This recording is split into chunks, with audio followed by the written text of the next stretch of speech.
Claudius and Hamlet are both trying to figure out exactly how much the other one knows. Hamlet has his plan: stage a play reenacting the details of his father's murder and watch Claudius's response. Earlier, Claudius used Rosencrantz and Guildenstern to try to discover the extent of Hamlet's knowledge, without much success. In this scene, we'll see if he has better luck using Ophelia. In his rogue and peasant slave soliloquy, Hamlet asks himself why he's unable to get up the passion or the conviction to take action. His father's been murdered and the crown has been usurped by the murderer, so Hamlet certainly has excellent reasons for being bold and taking revenge. But he hasn't done it yet. However, he has come up with a plan. He's going to have a band of traveling actors stage a play for the royal court, with a scene that closely resembles the murder of his father. If Claudius is startled or acts strangely, then Hamlet will have more concrete proof of Claudius's guilt. The play is scheduled for that night. In the meantime, Hamlet finds himself once again alone on the stage. Or almost alone. Just before Hamlet walks on stage, we see Polonius and Claudius getting ready to send Ophelia to talk with Hamlet. As she does so, they'll be listening behind a curtain.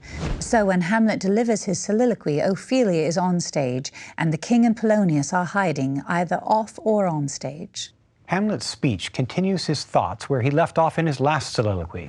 This time, we'll hear him as he tries to determine exactly what's holding him back from taking action.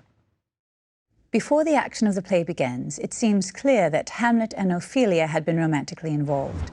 We learn of this first in Act 1, Scene 3, when both Ophelia's brother Laertes, then her father Polonius, warn her not to invest too much in this relationship.